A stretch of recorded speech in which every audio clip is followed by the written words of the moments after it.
What's up, people? It's your boy Markye, the coolest nerd with the coolestnerd.net, man. We back with the coolest show, and I got Shaun Williams and Reggie Wilkins here with me. Y'all say what's up? What's going on? What's happening, everybody? All right, so yeah, man, we finally back with the coolest show. We're gonna get into quite a few things, man. I mean, well, in a way, I guess. Really, the main things everybody knows. Nintendo had, finally showed us a Switch last week. So, we're all, excited more or less about it. Not really sure exactly what it is per se. I mean, we know that it's a, we know it's a hybrid and, all that good stuff. It's portable and you can, put it on the dock and all that.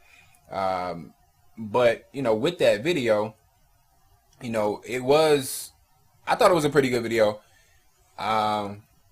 And I mean, I don't think I would play it portably, I guess, as far as with friends, because those controllers, what they call Joy-Cons, it look really small, and I got pretty big hands, so it's a little bit weird.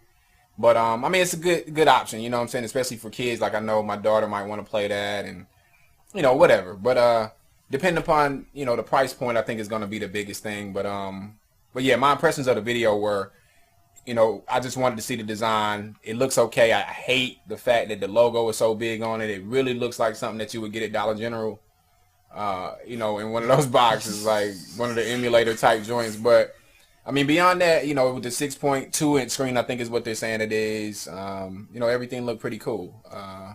What did y'all think about the video, man? I was pretty sold on it. I can't even lie, guys. I'm a huge Nintendo fan. I'm always rooting for Nintendo, so I'm glad to see them come back with something pretty innovative. Although it comes off slightly gimmicky, I think that it's going to be great. And just the fact that I got to see a brand new Zelda game look great in HD, I was so, like I said, got to agree with what Key said. The side controllers definitely will be looking for a Pro controller. But yeah, man, I thought it was real innovative, real cool. Definitely looking forward to it. I'll say it is quite innovative. The one thing that it did prove, though, is history will repeat itself. Like the accessories and stuff with Nintendo. We all know Nintendo from this point. It's always going to be them generating sales through their peripherals and all that stuff. And it's going to be a lot of stuff to buy like that. Pro controllers, all these extra accessories. I mean, I'm down for it. As long as the console proves itself, and as long as it continues or it pans out to be as innovative as it seems, I'm all for it. Yeah, and the biggest thing with the Nintendo with that whole video is the fact that they didn't show the price, they didn't detail any games, they didn't talk about an actual official release date, which, I mean, I guess all that is okay, because of the fact that they showed it. It did give us something to, some kind of visualization, because it's been so long. I mean, looking at basically the console being 4 months away, or 5 months away, and it's kind of unheard of for a console to be that close and not be, shown yet. So with it being finally shown now, the price is going to be, the biggest thing for anybody. And I think with the peripherals, they may actually keep the console at like where they're just breaking even, because I know they don't want to lose money like they did where they said they lost money selling the Wii U. They may just break even on the console, and then by putting it at maybe like $299 and then selling a Pro controller, and I don't know what other stuff they could have, but that may be how they end up making money with it. Of course, the software sales as well.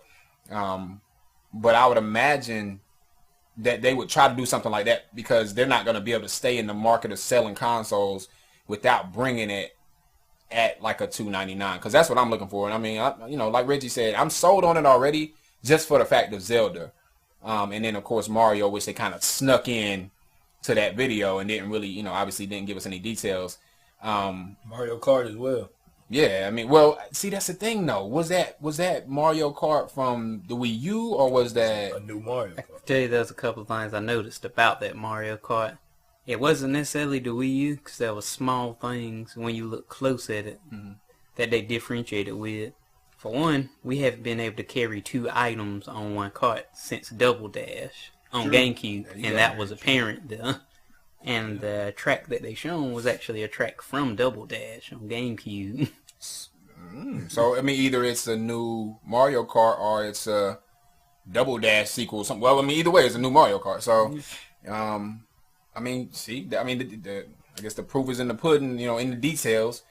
Because I was thinking, I was like, Mario Kart, is that new? Obviously, they showed Splatoon. Yeah. Which I know a lot of people looking forward to. And now, you know, whether or not this is a sequel, I don't know. Maybe it's just the same game, you know, added some stuff and up the graphics or whatever. I don't know, but we did see some other stuff though, which come to find out, Nintendo was not using their actual footage from their console. NBA 2K17 and Skyrim. Both of them were actually footage from PlayStation 4.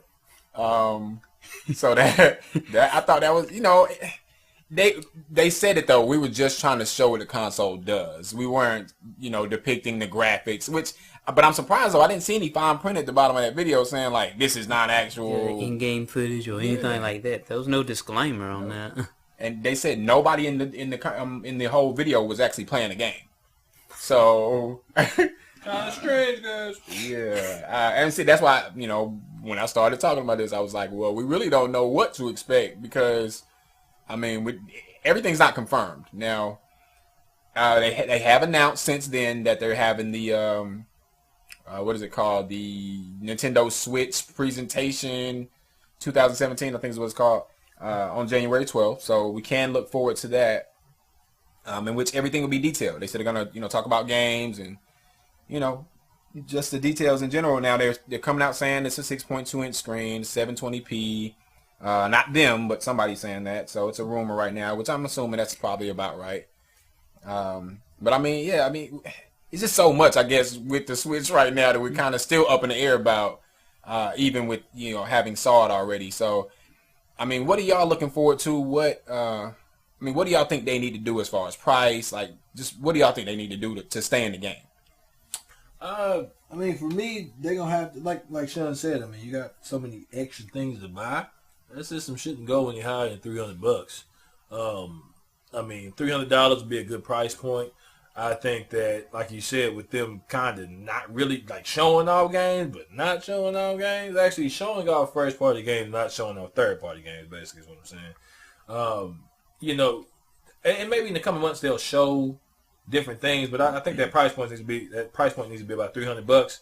But do you think? I mean, they show, you know, the third party games. They did show the 2K and Skyrim, even though, you know, we know that's not the footage. Do you think that it's important for them to show the third parties? Yeah, because the thing about Nintendo in the past few years is that third-party support hasn't been one of their major things. As a matter of fact, they lost a lot of third-party support. The only things they had when Wii U first started out, I mean, they were getting Batman. They got like Watch Dogs, one of the last ones. They just don't have a lot of third-party support. So I think that for other consumers that come into Nintendo's world, they have to have that third-party support, or the only thing you'll be getting are the first-party games. Don't get me wrong, that's your bread and butter. But for the casual gamer, third-party is a big thing. So, yeah, I mean, yeah, the third party is definitely important. But I mean, will you buy those games? Like if you have a PlayStation 4 or Xbox, will you buy a third-party game on Nintendo? I mean, that's the choice you make, though. If you have those systems, you have that choice. If you have one system, you don't have that choice. But would you do it? Would I do it? Not with that small controller. Yeah. All jokes aside, man. Yeah, if I didn't have a PlayStation, yeah, I'll buy it on there. But since I have a PlayStation, I don't think I'd be playing it on that system particularly. What about you? For that, when it comes down to picking between the platform, I can say, depending on the genre and the title, I can see myself buying it on that Switch compared to a PS4.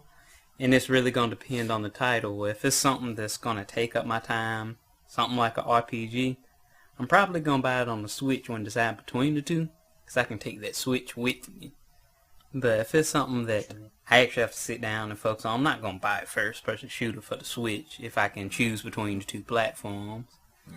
And then when it comes to the titles, like one thing I really need to see from Nintendo is something that was put out there months ago, and it just went quiet all of a sudden when the Switch gets debuted. But my thing is, where's this Dragon Quest game that's supposed to be a launch title for that? I mean, I'm pretty sure that Dragon Quest is coming. I don't foresee any problems with Dragon Quest. I think because they were actually the only people to jump on board right when they basically said anything about it. It was like, oh yeah, we're making that, we're making 2 games for it. Just Dance. Like, those are all launch titles, or if not launch titles, at least launch window or something like that. So I'm not concerned about Dragon Quest, but that is something, like you said, it depends upon the genre of the game, whether or not you get it on the Switch, because if it's something like a Dragon Quest that could be on PlayStation, you would probably get on the Switch, one, because the graphics don't really matter that much on a Dragon Quest title.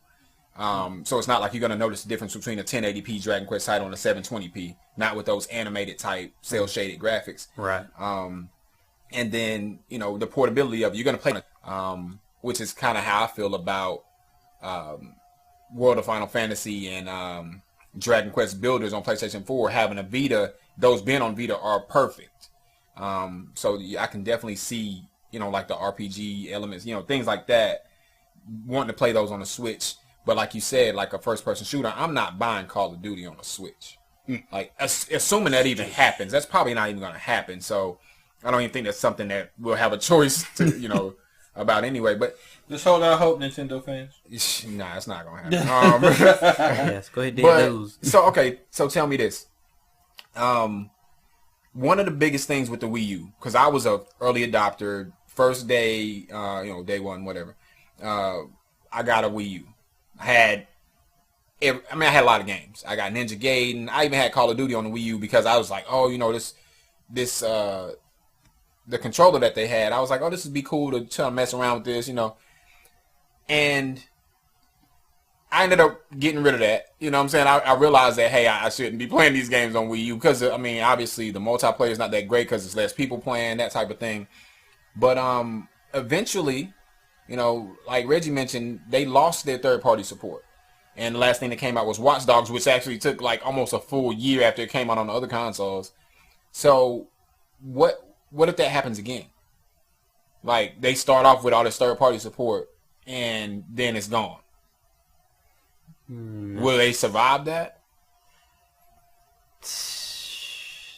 That's going to be a hard situation right there. Because only so many times people going to keep going through the same thing of getting the system and getting burned. Because that happened with the Wii, that happened with the Wii U.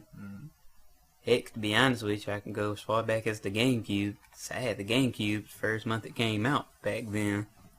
And everything started off all smooth, but then everything just crashed and plummeted out. There wasn't too much support for it. Like, I was only about 2 years in. There really wasn't too much support for it. Exactly. And I remember one of the last titles they tried to even support strongly, which I really didn't care for, was that Kirby's Air Ride back then. Like, but is Kirby first party? No? Yeah, Kirby was first party, but that was the only thing you got completely all together. Like, it's almost like when Nintendo gets hurt by the third party support. Something starts happening in the first party as well. Like, they start slacking on their first party titles and they don't pump out as much. Yeah. So they definitely need to concentrate on getting keeping that third party support. Getting and keeping the third party support. I mean, the thing is, Nintendo puts out quality products. But like you said, once the third party starts leaving, the first party starts suffering, the whole system starts to suffer at that point.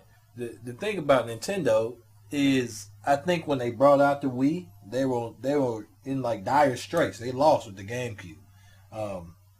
They ended up winning that generation's battle, but that wasn't based off the gaming. That was based off the innovation with the Wii remotes and what you do with it. So I think Nintendo needs to get back to the gaming aspect and really focus on that. Don't get me wrong, innovation is great, but you got to focus on that to make those third-party developers come in and want to stay. Yeah, because I think one of the biggest things that I know, I found it weird that they showed 2K17, which I assume was 2K17, on the Switch because 2K is not a third party that was listed as being a supporter of the Switch. Because as far as I know, 2K said, hey, we're just going to wait. we're gonna see what happened, because they were one of the first people that jumped on the Wii U. Because they use a controller to, like, I don't see your fatigue and stuff, like, weird stuff that you didn't really need. But they were one of the people that jumped on that, and then they got burned. Not getting the sales that they were looking for. So I think now they're just waiting to kind of see what happens, and then like, okay, now we'll put it on there because it's worth it. That's exactly what was said. Actually, we'll do it if it's worth it, if it's viable, for us to do that, profitable. So them showing that was kind of crazy to me, because I know 2K is not going to be on there initially. And that may happen with a lot of developers. Ubisoft, I think, is all in on it. But that is just because they're all in doesn't mean you're going to see, I don't know, Steep on there, something like that. What else does Ubisoft make that's coming out? Assassin's. Assassin's Creed Collections, SL Collections coming out. They got the SL trilogy. So yeah, I mean, you probably not gonna see that stuff on there. I mean, you just not. Because I mean, we went 2 Assassin's Creeds in later and didn't get it. So I mean, last one for the Wii U was Assassin's Creed 3. Was it even was 4 on there? Yeah, they did Black Flag. They did Black Flag. Which sucked, by the way. And then we didn't have Unity or what's the other one?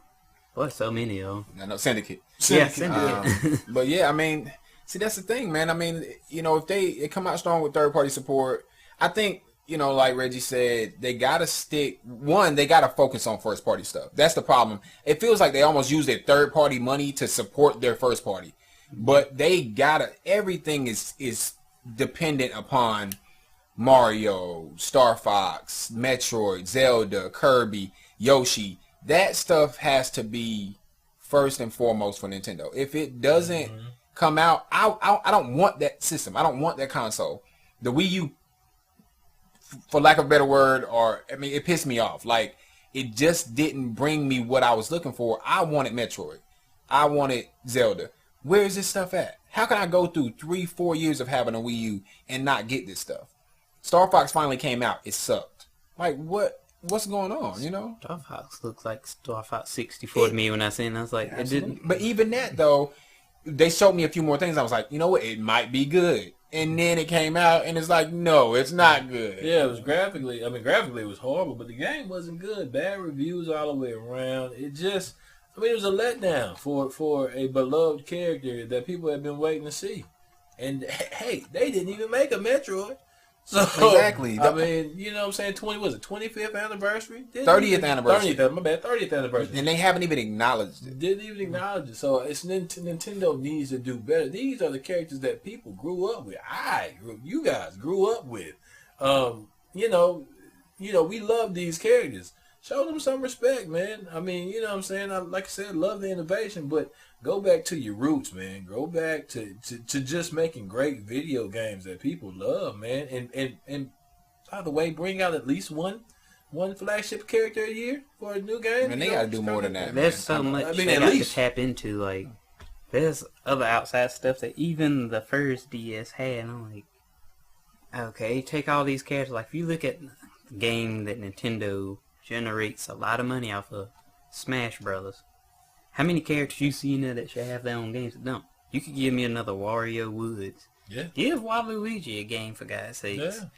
Yeah. You did good with the Super Princess Peach on DS. You could have did something else with that. Yeah, there's plenty of characters like Earthbound. Yes. You got Ness. Yes. You got all these characters you're not doing anything with. Yeah. Do something. Even what's the Animal Crossing?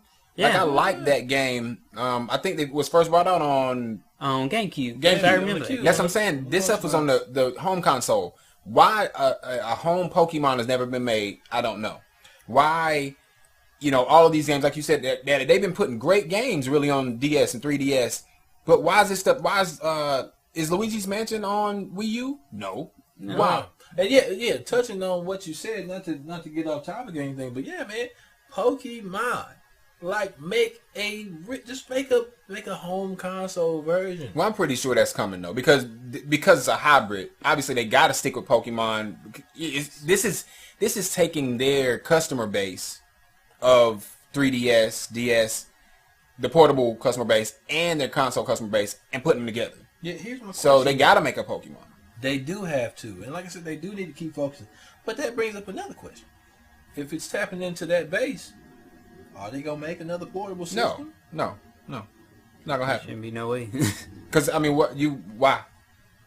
I mean, this is portable. That's the whole selling point of this. Because nobody would buy this as a home console. It's underpowered. It's in between a PlayStation 3 and a PlayStation 4. So if it's underpowered in that way, it's not a full next gen system or current gen now console. Nobody's gonna buy that as their home console. But the fact that I can take this Zelda with me, that's the everything you need to sell me on that is the fact that I can pick up and take my Zelda with me, pick up and take this Mario. I don't have to have another portable console. I mean, I love Vita, all that. That's great. But I buy PlayStation 4 games to play them at home. I will buy these Switch games, which I hate the name, by the way, to take with me. Yeah, it should have been NX, but we ain't get into that. But yeah, I mean, I want to take these games with me. When I go on a plane, I fully plan on having a Switch with me. And I mean, obviously, we hope the battery life's good. We'll hear about all that in January, but I mean, that's the biggest selling point. I don't see how you can make another console. I mean, I don't know, but then that also leads into, aren't you cutting into your own profits? So I mean, that's the only thing. But I think they have to, though. Right? And that's fine. I mean, here's the thing: at the end of the day, it's about the consumer, as well it should be. I'm literally just asking questions at this point to Nintendo, but you know what I'm saying. I can't say that it would be impossible for it just to be the only system because some people only know Mario. Some people still say you need to turn that Nintendo off, and you clearly have an Xbox and a PlayStation. So I can't say that, Nintendo can't survive strictly on that because people still think every system's a Nintendo. But, you just have to, I mean, for me, like I said, it's just getting back to the grassroots, man. Making those flagship characters as important as they should be. Nintendo should never lag when it comes to system race based off those characters, man, because those characters are what sell that system. No other system has those flagship characters. No other one. And they need to use That's that. how everybody survives. That's the thing. Your exclusives are the most important thing. Xbox knows that, even though their exclusives tend to come out not so good. But PlayStation knows that, and that's why they don't allow what Xbox did by putting their exclusives on Windows, allowing PC users to use it. That's great.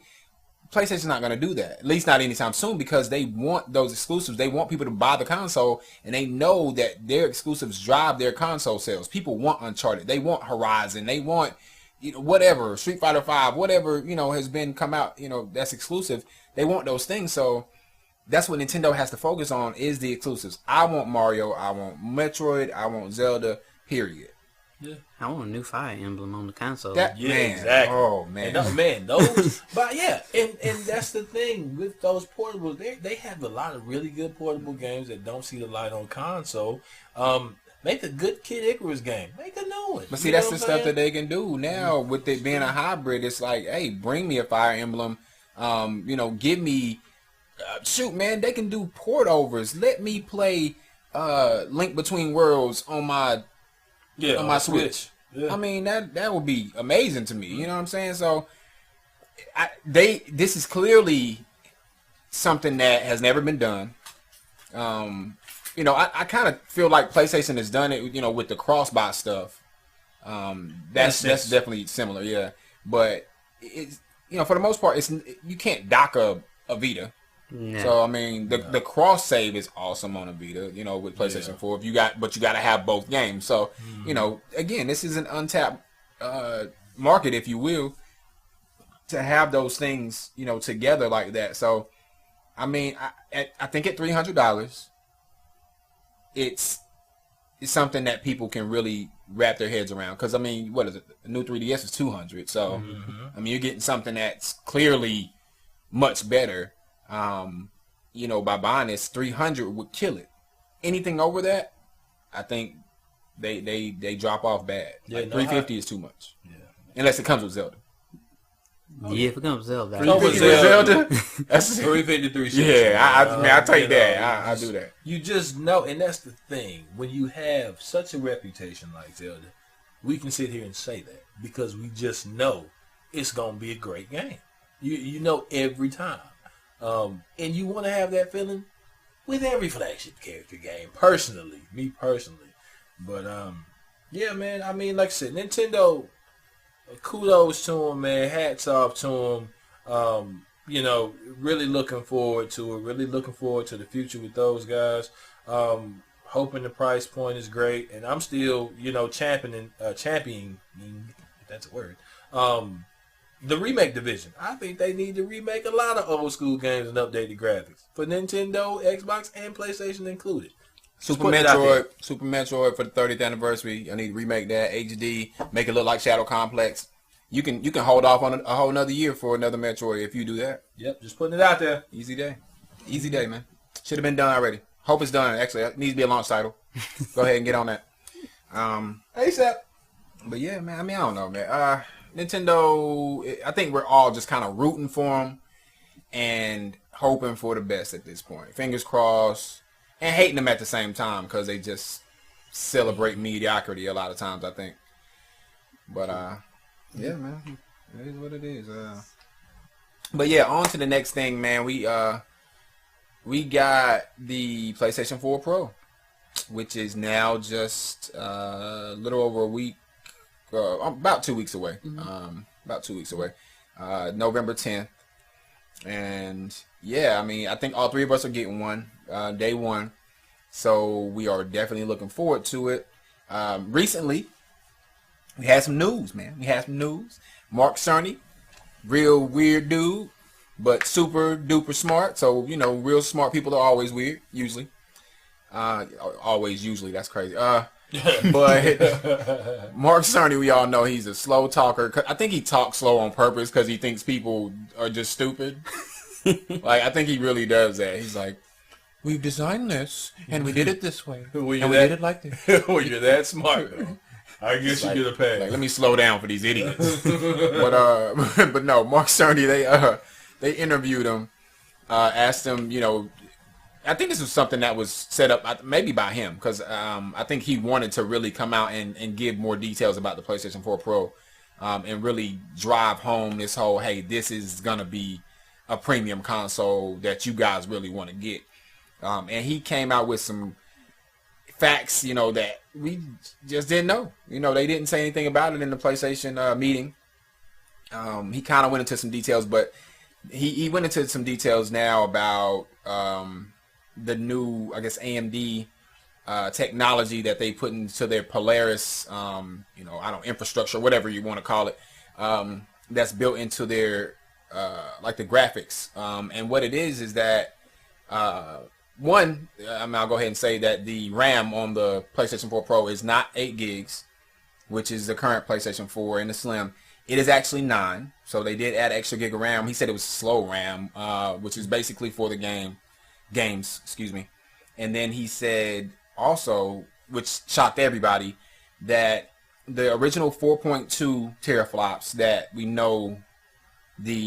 thought that the Pro was going to be running at, is actually capable of 8.4, and this is due to, you know, technology that AMD is putting into the console, and it allows it's some kind of 16-bit something, dual 16-bit, basically, like I said, allowing at full power this console to go 8.4 teraflops. So, you know, obviously everybody kind of went crazy about that. He did also say that a regular PlayStation 4 game is only using half of the PlayStation 4's power. And basically, you know, the games that have the PlayStation, the Pro treatment, I guess is what you want to call it, it's up to the developer what they do as far as the improvements on the game. So whether that be graphics, you know, I mean, anything, you know, if you're going full 1080p or if you're going 4K or if you're just trying to up the frame rate or keep a consistent frame rate, all this stuff is totally up to them. He said that a lot of them probably won't go for the full power of it, which, I mean, it might take years for them to get the full power of it. But the capability is just, we found out that it's more than what we thought it was. And I think that was a surprise to a lot of people. It didn't matter to me. The 4.2 was fine. But now knowing that, I mean, I feel like that $400 is really going and getting me something that I really wanted. So yeah, again, I said all three of us are getting it. So, I mean, how did y'all feel about hearing about that? For me, that meant better multitasking. Because once I read the insight on what the extra gig of slow RAM was for, it actually made me feel better. Because I do have that struggle every now and again when, let's say you actually started off your night or your day watching Netflix or something, then you decided you want to switch to a game. I know I'm not the only one who notices that there's a stutter in between switching between those two. So the extra gig of RAM is basically to store any of the extra junk processes over there so that you multitask better. And in this day and age with what these consoles are capable of, multitasking is always an important feature because I'm not just going to stick to one application running at a time. You design your architecture of these new consoles similar to PCs, so I'm going to do like a PC. I'm going to do multiple things at once. So you have to always keep that aspect at the front line when it comes to this type of stuff. So that always has to be a core concept with these consoles. Man, I'm just ready to see what this thing can do in person in front of me, because it's all good on paper, but there's nothing like seeing something in person, similar to the VR. Yeah. Reading about it was one thing, but actually in person, it's a whole nother beast. Yeah. Me personally, yes.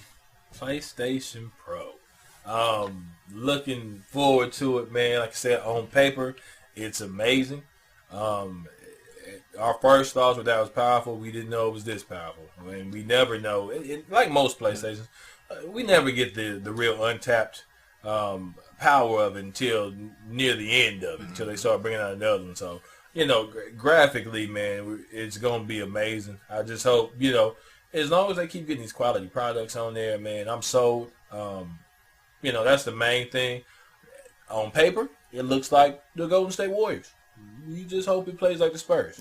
So, we just looking forward to it, man. It's going to be amazing, just like the VR. Sony's been hitting on all terms lately. So, I mean, I can't stress you enough. I can't wait for these next couple weeks to be over to grab this thing, man. But it's going to be pretty amazing.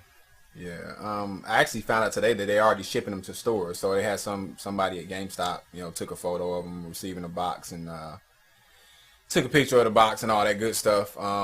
So it's pretty cool. I wish I could get the hookup and somebody just give me mine now, but probably not gonna happen. So we're gonna have to wait these 2 weeks. Also, obviously PlayStation 4 Pro we're looking forward to. I was looking forward to the Platinum Wireless headset, which come to find out today as well that's actually been pushed back from November, I think 15th release to January sometime. So that sucks. But so for those of you out there that don't know, that has been pushed back. I was planning on using that, but it is all good.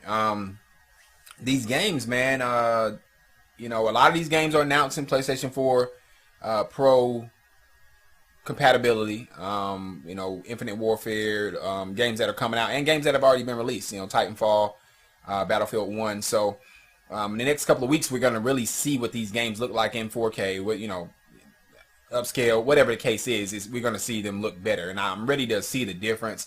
I'm also ready to see the difference in the VR games, man. Like Shaun said, it's a whole different thing, hearing about something versus actually getting it. So we've heard, from a lot of people that the Pro is for real, and it's definitely got some power and doing some good things with these games.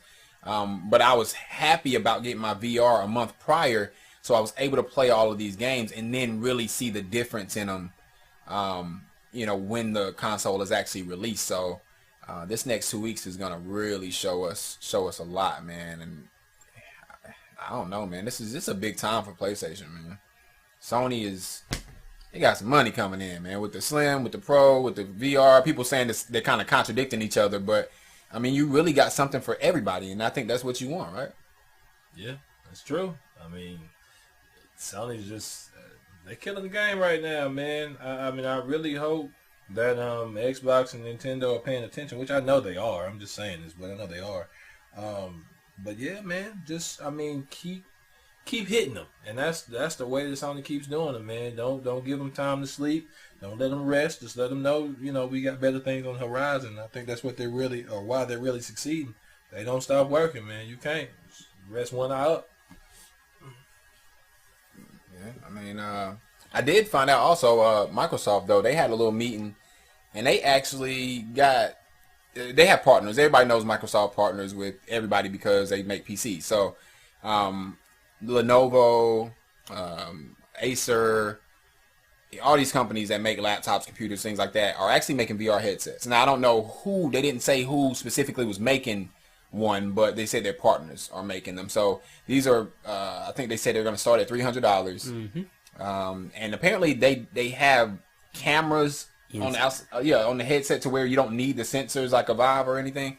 Now, they said these will work with like not, like a PC or a laptop wouldn't have to be powerful.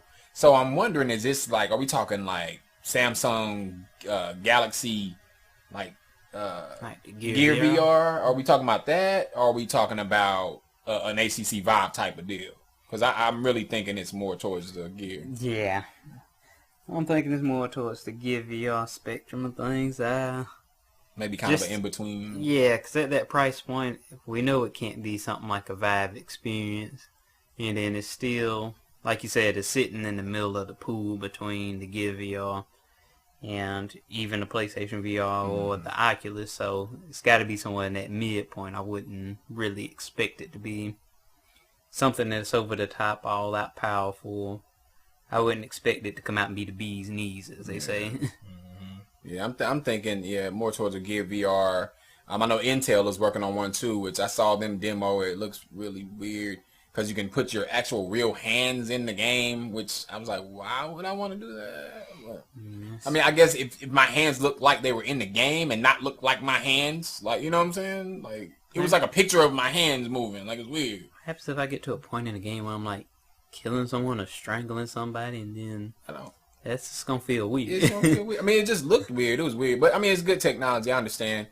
And theirs is totally wireless, by the way. Which apparently Vive is working on one that's working on a Vive wireless, which is probably gonna cost like $1,200, I would imagine. But I mean, hey, you got the option, right? You got the money, might as well spend it, man. But it's funny to me how everybody's trying to knock the PlayStation VR. I mean, Oculus does it a lot. And the Vive, ACC does it. The Vive people, man, the representatives and stuff, they are constantly like, PlayStation VR is underpowered, is this and that. And it's like, dude, it's wonderful. Like, what are you talking about? Yours costs double what it costs. That's why you're mad. But It's absolutely mad. Yeah, man. It is what it is. But confused hate is admiration.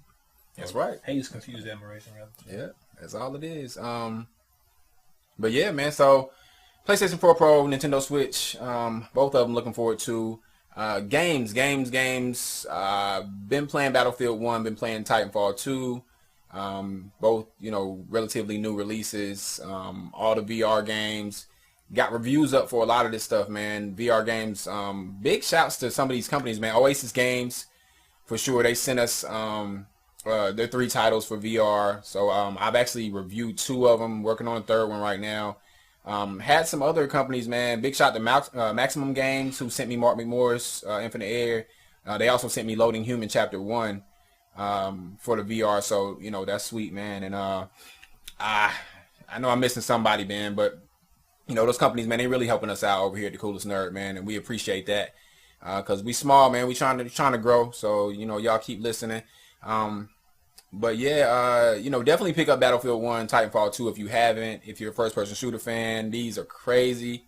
I'm hoping that Infinite Warfare can hold up and give us 3 first-person shooters with, basically a Metacritic of 90. I'm sensing that Shaun about to say something about this Infinite Warfare. So it's just not. The response in that game just wasn't cutting it for me. It's like, based off of that beta, the controls felt sluggish. Like, even the ADS and all that, like, just the aim mechanics felt sluggish. And it's not that I'm so disappointed at the gameplay itself. It's the fact that all 3 of these companies that work on Call of Duty, you got Sledgehammer, you got Infinity Ward, and then you even got Treyarch. It's the fact that it bothers you when you know what they're capable of and what you got. Now, in this little bit of time, most of us will look like, well, it's just a beta. Maybe something could change, but this open beta just closed out over the last weekend. So, I mean, that only gives you like 2 weeks to address something like that. Yeah. It possibly can be done. Will it be done? That's for them to decide. I mean, what are we talking about? You're not talking about like graphics. You're talking about just the gameplay itself. Just the right? gameplay itself. The graphics are actually on par. Mm-hmm. I was actually wowed by the visual presentation of it, but But it's more like the physics of it. Got you. But the tweaks can be made because I know, Yeah. just for instance, Titanfall 2, their beta or alpha, I don't know what it was, but whatever they brought out and everybody played, we all had issues. Now they did the 2-week thing like Call of Duty did with the close and open. Or I think they were both open. I'm not sure, but either way, they made improvements from week to week based on fan feedback, or player feedback. So Call of Duty feasibly could make the improvements, assuming I'm obviously if you're saying these things, I know these hardcore super Call of Duty guys are out here saying, hey, this is ridiculous, you need to fix this, you need to fix that. And the real question is whether or not they listen and actually make the changes, because obviously it can be done. So it's going to be interesting to see if Call of Duty, come Friday, you pick it up if that stuff has been changed. So if you see Titanfall actually didn't have a huge patch. It was a small patch day one. But I'm assuming Call of Duty is already huge, 130 gigs, right? Yeah, 130 gigs. So, I mean, Crazy. it's but 2 games, both. Yeah, I know it's Modern Warfare, which is the funny thing for me is I'm actually almost looking more forward to playing the updated Modern Warfare than the new game. But I mean, I think most people are, man. I mean, unfortunately, but I think it's good that both of them, because they still are very different games, obviously. But it'd be interesting to see, like I said, if they make those changes that you're looking for. I want to see. So I know we'll talk about that next week and see if that has actually been done. I'm ready to play the single player, man. I don't think much has been said about it, but this Titanfall single player and Battlefield as well, man, they really stepped it up on the single player front. So the multiplayer, obviously great in both of them, but I want to see what Call of Duty does, because honestly, what was the last Black Ops 3? It was ridiculously stupid. You'll have to vouch on that, because the last time I completed a single play on Call of Duty, I want to say it was either Black Ops 2 or 1.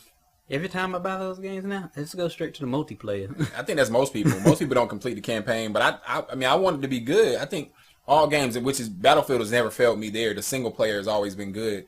And then Titanfall just completely came out of nowhere with their single player. So, Call of Duty, man, I really hope that Infinity Ward, can't talk right now, is on their job, man. So we'll find out, because if not, I mean, you got 2 first-person shooters that are gold right now. So Call of Duty could easily go by the wayside, man. If they don't get it right, then they will sustain my opinion of Infinity Ward. Normally out of Call of Duty series, Infinity Ward is always the year that I end up despising the game. Not Modern Warfare, though. Not Modern Warfare. Not the very first one. Yeah, the first one. Yeah. Modern Warfare 2 was what started that trend for me, just because every time there's a COD game that comes out, it sits and marinates for a while. As soon as the wind comes out that there's another one, it's almost like developers just stop support for it, and next thing you know, it just becomes one big glitch fest, people doing whatever. It really takes the fun out of the game. Like, back on Modern Warfare 2, I got rid of that game and got Bad Company 2 because of the incidents of, I should not have a dude jumping 70 feet in the air, shooting a rocket launcher like it's AKs with infinite rockets. Stuff like that doesn't fly for me when I done spent money for your product. Man, if Infinite Warfare doesn't, now granted, the thing I'm looking forward to most about that game is the VR experience, but that's just me. If it doesn't hold up in multiplayer, then they're going to have COD XP playing Modern Warfare Remastered.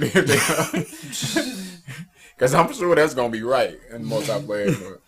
But yeah, man, so we got those things, Call of Duty coming out. World of Final Fantasy is out. If you guys haven't played that, if you're an RPG fan, it definitely is more than worth the money, especially if you're just trying to tide yourself over to Final Fantasy 15 at the end of next month. So you got a full month to put all your time into that, which I said before, it's on Vita and PlayStation 4, so it's legit. But yeah, I don't know, man. Other than that, you know, if you got a VR, it's a lot of cheap games out there, and most of them are really good pixel gear. I'm looking at this Carnival Games, trying to see, man, if y'all got any words of wisdom on that, whether or not I should pick that up, because I don't know if 2K's gonna be generous enough to send us a copy of it. You know, let me know in the comments or anything, man. But yeah, y'all keep checking out the YouTube, man. Keep checking out. You know, keep us on Twitter. Follow us on everything, man. We need everything. So keep following us. Y'all keep listening to the coolest show, man. We gonna keep talking and just keep trying to put some good opinions out there, man. But yeah, that's all we got right now for the coolest show. So till next time, sometime next week. Y'all know we ain't got no specific day. We'll work on that. But till next time, man. Shut up and play.